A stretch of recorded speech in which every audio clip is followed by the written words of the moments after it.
Hi, my name is Lucy Thorpe. I'm a freelance digital marketer. I work with tech companies and mainly with small companies where I feel that I can really make a difference. Growing up, what have you always dreamed of becoming?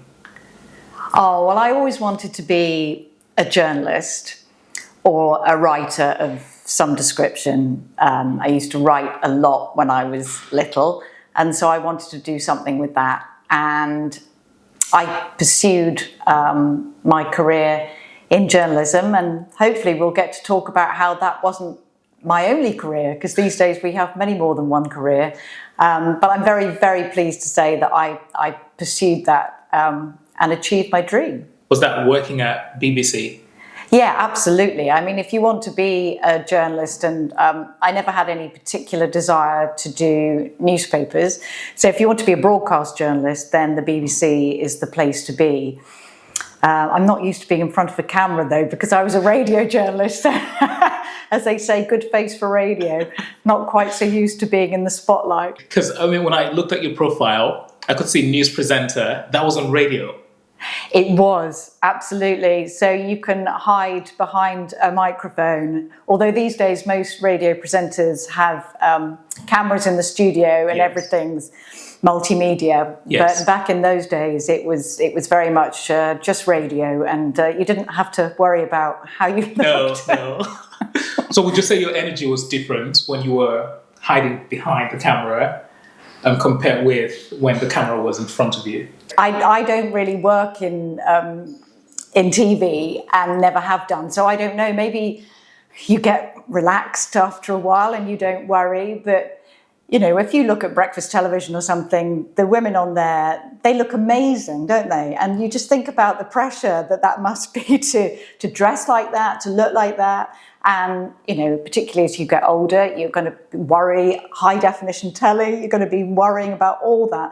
Radio takes that away and you can just relax and be yourself. So it's a wonderful medium. So did you ever imagine leaving BBC after you joined? I always wondered, where is this journey taking me? And maybe I was at fault for not having a massive game plan. I've always played the cards as they've fallen. I've never had an idea that was set in stone in terms of a career path. And I think that's a very good way to be, actually, because things change so rapidly, particularly at the moment. Things are getting faster and faster. So any set in stone career plan probably isn't going to go the way you think it's going to go. So I didn't know what my exit strategy was going to be, but it turned out to be a very typical one for women, which was that I wanted to have children. Right, yeah, I saw that. I saw that in your interview. So it was about, why didn't you go back after? Well, that's a good question also. The hours, I was working for BBC 5 Live. Everything's 24 hours these days, and 5 Live was very much a 24-hour operation. And my employer, the BBC, they were very good to me during the time when I was having my kids, and they let me do sociable hours that fit in with having small children. But my time was running out. You know, you can't sit there with colleagues all around you not getting your great hours, and they're thinking, why is she getting these good hours? It became apparent that at some point I was going to have to go back on the treadmill of antisocial shifts. And it just didn't fit with what I wanted in terms of being a mother. I didn't want to do that. So I made a conscious decision to be at home, which is quite controversial, really, because I consider myself to be a feminist and a career person. But I think it was very much, I wanted that choice. And I was lucky enough to be able to make that choice and to make that work for me. And not to try and go back into the BBC, but to try and reinvent myself and have a different career, doing something completely different. But as we may find out, I didn't really know what that was going to be. Right. Any regrets? Oh, gosh. I sometimes look at my friends who stayed in broadcasting, and there are precious few now, actually. Most people have got out over the years and done different things. And I look at, I've got a very successful friend who's still currently doing broadcasting, and I think, wouldn't it be lovely to do what she does? and I have a little bit of FOMO or jealousy or envy, whichever you like to say. But hey, look, I've been working with tech companies, and they've come round to the way of thinking that, just like you, we need to make videos, we need to do interviews, we need to do podcasts, we need to write blogs. And I suddenly realised that all these skills could be transferred into a different career path. I could still do the things that I loved, if only I could persuade enough companies that that's what they needed to do. And to start with, they didn't really know that that's what they needed, because it was back in the day when social media was just starting. People didn't really have a full grasp of what the potential was, but luckily it sort of fell right for me, and people did start to realise that they did need content, and that content was very, very similar to the content that I'd been producing as a journalist. Awesome. And then, so what fond memories did you have while working at BBC? I think the best memories for any job is always going to be the people you work with. True. And the fun times that you have with them. And for me, the best times were when I was in local radio, as opposed to my time in national radio, where it was a bit more serious. But when you're in local radio, you can have more of a laugh. It's not that we didn't take it seriously. We worked incredibly hard, but you're young, you're living away from home for the first time, probably since, well, I went to university, but I took my first job in local radio right out in the sticks in Worcestershire. And so we were a group of young people who wanted to have a good time and work hard. And so the camaraderie was amazing. It was a really sort of tight-knit team. And I'm friends with many of them still. Now, looking back, how would you say your experience at BBC prepared you for the future? So journalism, as I say, was a brilliant grounding for what I went on to do, which was working in digital marketing, content, social media, etc. And the grounding is being able to grasp lots of different subjects very quickly. When you're working in a newsroom, you don't really have the time to go massively deep. I mean, people think that journalists are working on one story for months on end. This is like loads of different stories every day. Every day is a new day, and you're starting again, and you've got to sort of get your head around a complicated court case, or whatever it is that's going on in the news. You've got to get on top of it, and quite often your job is to brief presenters and get them on top of it. So you learn very quickly that you have to be agile, you have to get briefed, you have to be accurate, you can't make mistakes, and that's fantastic. You can't make mistakes. True. I think there's probably more room for making mistakes in digital marketing than there was in the BBC, because what you're doing is very, very public. True. But I think don't break the law is what I always say to people, and that stands for journalism and for digital marketing. When you're going out there on LinkedIn and you're saying things, hopefully with a very quick turnover, and you're being very timely with your content, which I think is really important, but don't break the law. Be quick, be agile, but just remember, don't libel anybody, don't bring anybody into disrepute, don't bring your employer into disrepute. Mm-hmm. So do that quick, agile thing, but just with caveats. Do you think it's possible for every presenter who wants to move into digital marketing to do well? Gosh, what a question. At the BBC, I was a presenter, and I read scripts that were given to me. I was a presenter where I had to make up my own questions, like you're having to do now. But I was also behind the scenes. I was writing briefs for other people. I was doing all the different jobs. I mean, I've been out there being a reporter on the ground. I'd say I've done, apart from being on the telly, I've done pretty much every job that there is to be done in radio. And that's what's given me a good grounding. I think if you were just a presenter and you just went in and read scripts, goodness knows, so many presenters will say to me, we don't just go in and read scripts. But I don't know whether a pure presenter would want to do digital marketing. For me, the digging into the stories and all the background stuff is just as interesting. After a long stint of reading the news, I was absolutely desperate to do some more background stuff. So give me some time, getting stuck into some research, because otherwise it can be a bit boring. So I like the whole package, and that's why it really suited me with the digital marketing. Right. So how do you currently keep up with trends? Oh, wow. I love keeping up with trends. And that's it's a two-strand thing, because I work in tech. So I have to keep up with what's going on in my industry, but I also have to keep up with what's going on in marketing. So I have to ride two horses really on that front, which is great because I'm curious and I like to do that. So how do I keep up with it? Well, there's never been an easier way to keep up with stuff than today. I think with all the resources we've got available to us, there's a podcast for everything for a start. And I've recently got into Substack in a big way. So there's blogs, articles, newsletters for everything. Really, really niche. And you can look on Substack and find, for example, a data analyst talking about what it's like to be a data analyst, which just happens to be one of the areas I work in. I work for a company not far from here, actually, in Wokingham, who sell data analytics services and training. So I need to be across what they're doing on a day-to-day basis. But I'm working with a very young marketing team and supporting them. So I need to be helping them with marketing trends as well.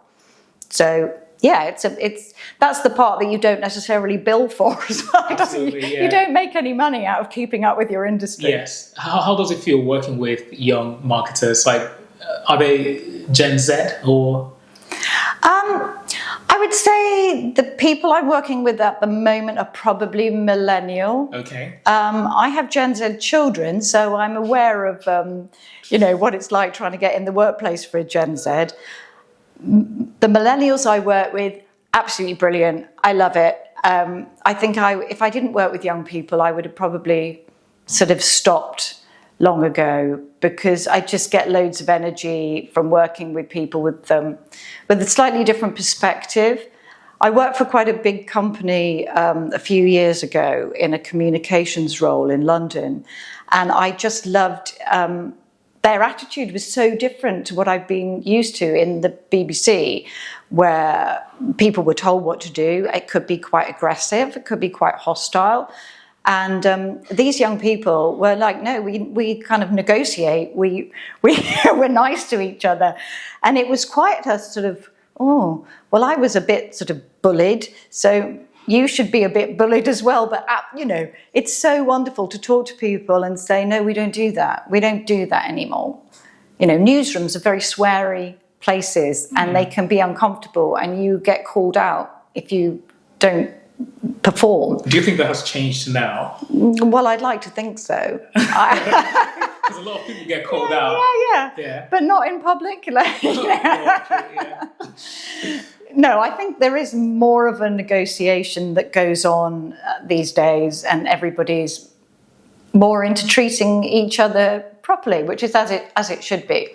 And one of my pieces of advice would be to a young person who feels as though, they're uncomfortable in the workplace, is don't compromise yourself. You shouldn't have to. You should be able to speak up for yourself. And that's why, maybe we'll talk about this, it helps to have people around you who are supportive and, people who are going to be your mentors or whatever. And if the culture doesn't align and you feel that things are not as they should be, then, eventually you might have to leave. But let's hope that it wouldn't come to that. Then I also have this question about staying motivated. I know you mentioned it comes naturally to you. You love to research, you love to learn new things. But then how do you stay motivated? Well, you have to be interested in what you're doing. And it's like a muscle. The more you exercise it, the more interested you can become in things which might be quite dry. I mean, I never thought that I would work in tech, actually. For me, I found myself, I moved out of London, and I found myself living in the Thames Valley. And there's so many tech jobs, and I was sort of looking around and thinking everybody's working in computing, and I don't know anything about computing. Well, maybe I could learn, I don't know, am I interested? And then you sort of go, well, you're going to have to be interested. You're going to have to get a bit imaginative here. Was it about survival, or was it about interest? I think it's like what I was saying about playing the hand you're dealt. Okay. And I think you do have to be imaginative if things aren't, I mean, nothing comes to anybody on a plate. And I would say, pursue your first dream. And if your first dream is to work for the BBC, then go for it. But I was in a slightly different position where I was living because of my children. Mm. And so I had to find something that fitted in around them. And they were my priority then. So priorities shift as you go through your life and through your career. And I stayed motivated by getting involved with the people who gave me a chance and talking to them and getting involved with them. And the more I found out, the more I was interested, absolutely. And I was able to bring a slightly different perspective. I'm never going to be a coder. Look, I'm not going to go off and become a data wrangler. That's the area I'm working in, but that's not what I want to be. I want to be somebody who can help those people to use marketing to bring them more business. And at what point did it hit you that, oh, it's digital marketing, that's what I want? I got interested because I think my husband, who was working at the BBC at the time, went to a learning workshop about Twitter. And I was like, oh, what's this Twitter? And why are journalists using it? And at the same time, he'd been invited to join a thing called LinkedIn, and it was private invitation only. Oh. And I was feeling really left out. I was thinking, I want to be in this private invitation professional network. Did he get that because he was working at BBC? I don't know. I think somebody it was a private invitation, like a private club thing when it first started. Oh, really? It started really small scale, and it didn't become, I think it was in beta, so it was just operating with very small invitation only. And I felt FOMO, and I thought, I want a career and I don't know what to do, but I'm going to look at these things. I'm going to look at Twitter. I'm going to look at LinkedIn. I'm going to see where it leads me. And it was all sort of leading down the road of blogging. So I started a blog, and I didn't know what to blog about. And I started a blog about marketing, and I didn't know anything about it. And I was just learning as I went along.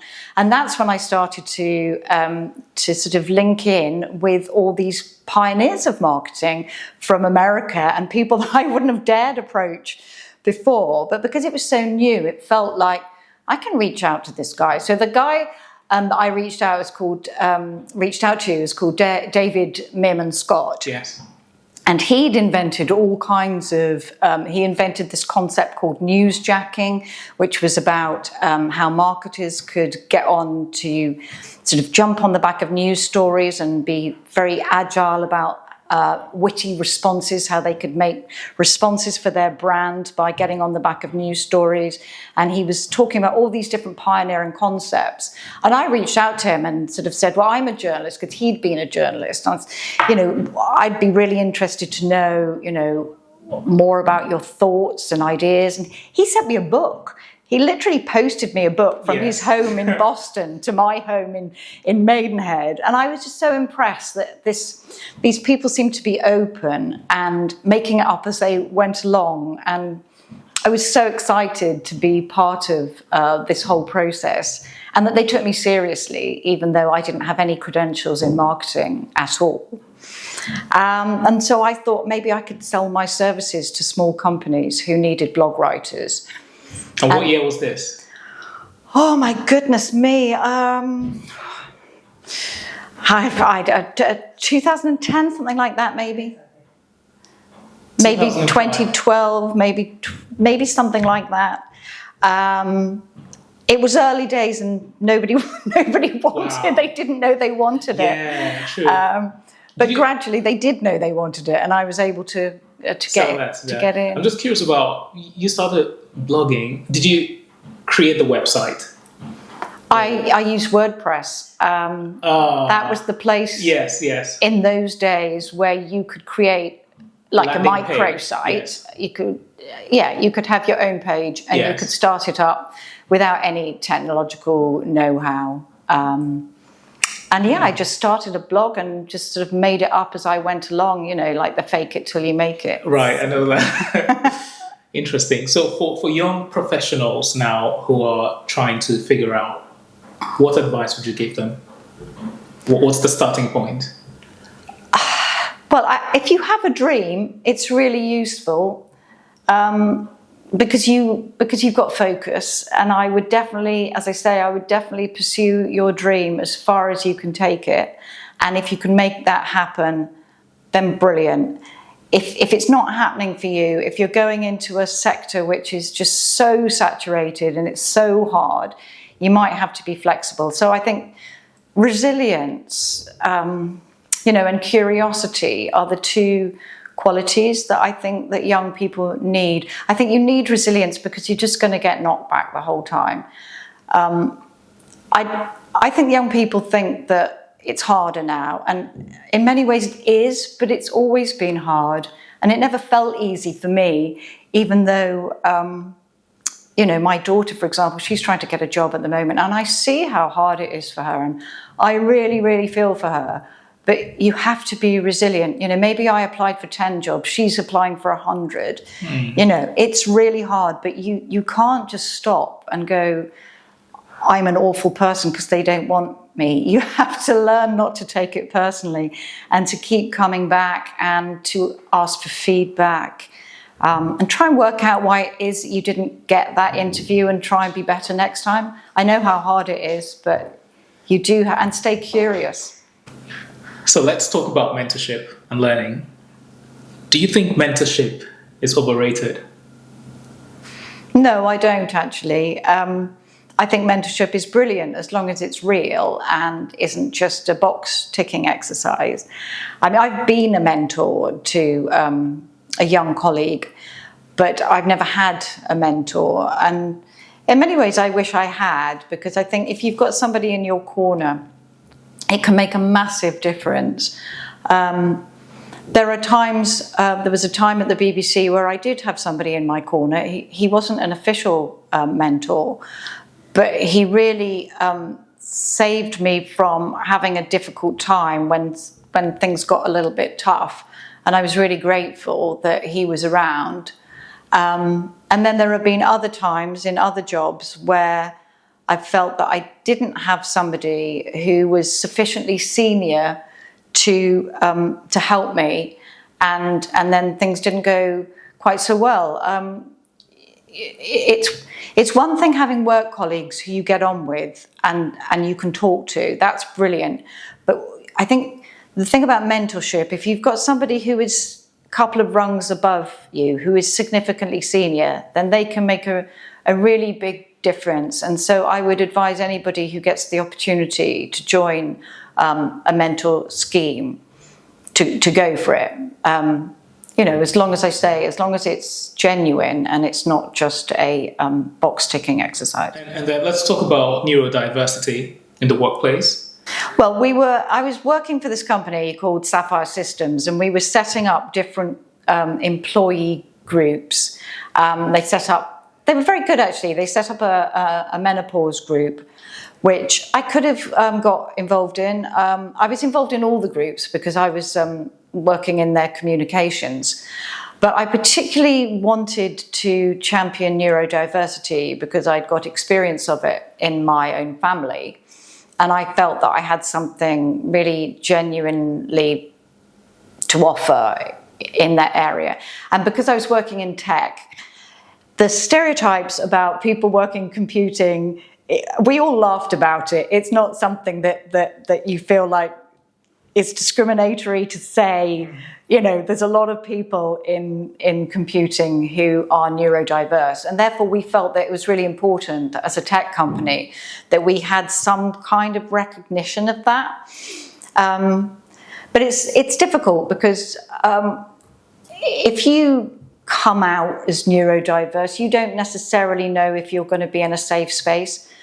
So what we wanted to do is we started up an employee group, which was sort of semi-official employee group where you didn't have to sort of declare yourself. It was just supporters of, and people were able to then get on a Zoom call once a month. It was a closed Zoom call, and you didn't have to say what your particular interest in neurodiversity was. It was just somewhere to talk about it and to say, how you might be able to make a difference. So I know, for example, that people who've been sent questions for job interviews in advance have really, really benefited. If you're neurodiverse and you get the questions in advance, that can take a whole layer of stress out of the interview process. And interviewing is a really, really big issue. So I think there are definitely things that can be done, employers can do, and employees can do for each other without putting anybody on the spot too much. Great, because I was going to ask about that, companies going beyond box ticking while dealing with people to support people who are neurodivergent. So just to be a bit more practical, how can companies and employees do this? If you could maybe give one or two examples of how they can practically support people who are neurodivergent. I mean, it's difficult, for sure. I think you have to get buy-in from your management. They have to want to do it in a genuine way. And there are groups out there, external groups, who will come in and help you, advise you. We brought in an external advisor to do a lunch and learn type talk. It's quite hard to get companies to commit because they don't want to spend money, and that's any kind of policy is going to be slightly problematic. Excuse me, where you're expecting people to spend money, but you need sort of buy-in from HR to do these things, like make interviews more comfortable. And then during informal networking chats, if something arises that would make an individual feel more comfortable, because they say if you've met one neurodiverse person, you've met one neurodiverse person. Everybody has got very, very different needs. Somebody who is sort of sensitive to noise is very different to somebody else who's dyslexic. It really covers the waterfront. So it's about trying to get management to buy into listening to individuals, areas where they might be made to feel more comfortable, like being allowed to work in a quiet space, or work from home, or take meetings on Zoom, or whatever it is for them. Yeah, great. Practical ways to help them. And about industry insight, what is one trend that you see in 2025 that you look at it and feel, this would never have worked 5 years ago? This is the question that I've been thinking about endlessly. And it's got to be something to do with AI, because the only thing that I can think of that has turned everything upside down, absolutely everything, in the last 5 years is AI. And it's not a trend, obviously. I think it's here to stay. But it's changing the way that we do things. And it's making things possible that we couldn't do before. But it's so interesting, because if we're creating content faster and doing it to a much higher standard because of AI, yay, that's brilliant. But that only works while you're the only one that's doing it. So when everybody else is doing it and we've all leveled up to that standard, it's no longer an advantage. No. So It's a difficult thing. I was going to tell you an example. For example, in terms of, I think of AI in two streams, a sort of creative AI. So somebody creative like me can write something faster. And then there's obviously on the tech side, there's people automating whole processes, which is that's, I don't get my hands dirty with that so much, but I'm aware that that's a massive stream of AI advantage that's going on. I don't want to leave that out, but just in terms of the creative side, I could, I can't draw. I can't create images, but I can ask ChatGPT to draw me a cartoon, and I can give it the punchline, and then I can say, I want somebody to be looking really tired, and I want somebody else to be making a presentation, and I want the punchline to be this. And I can now make a cartoon, which is incredibly useful, and I would not have been able to do that 5 years ago. So that is an amazing point of difference. It makes my life easier. It makes me more creative. But my point would be is you still need the creative person to come up with the idea. Yes. And then you use it as a tool to help you to do it. So right. So still on that thought, do you think AI would replace people in that sense? I think in big marketing teams where you've got several people all doing the same job, I think some people are going to go. I actually do, and I've seen it. But I think there's a kind of bare bones that you need in a marketing team, and you're always going to need creative people to execute, but you don't need a whole army of drones knocking out copy, because ChatGPT can do that really quickly. So it's a kind of mixed bag. I know you want to be optimistic about this and say that we still need creative people. I mean, my problem is that I can foresee happening in so many industries is that if you don't bring new people on, and if they don't do the kind of like the grunt work at the bottom, if you just get ChatGPT to do all of that, then where do the leaders of the future come from? Where do the creatives of the future come from? You can't just pluck them out of the air because they're not serving an apprenticeship. And that's true in journalism as well. It's true in local radio. They're just getting rid of whole swathes of people who were learning on the job. And now you want an experienced person like me or, whoever, demanding quite a high salary, and you've got nobody coming down from below on the Exactly. That's exactly what Nikki said. So entry level jobs are struggling currently because of that, because AI is doing what they're supposed to do. Yes, so exactly. You need someone more senior so for someone who is struggling to find a job, let's say an entry level job, well, what's the best approach? I think the whole situation is playing out in real time. We don't know. There might be a correction at some point where they suddenly realise that they've got nobody there who knows what they're doing. There's got to come a point at some point where, I've retired and all my cohort are no longer there. But that's going to be some way down the line. So what do you do now? It's really difficult. I'd say think about having a niche. Think about specialising. So you're not just trying to apply for all jobs in marketing in all areas.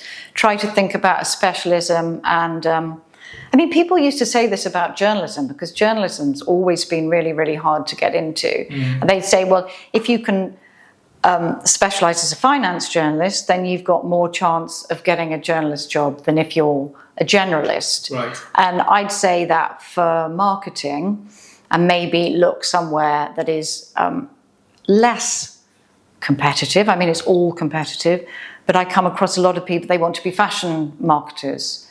Well, that's great. Everyone wants to be a fashion marketer. Do you want to be a tech marketer? Well, maybe you're thinking, I don't really want to do that. So dig around a bit. As I said, I think before, if you've got a dream, follow your dream. Otherwise, cut your cloth and try and adapt and be flexible.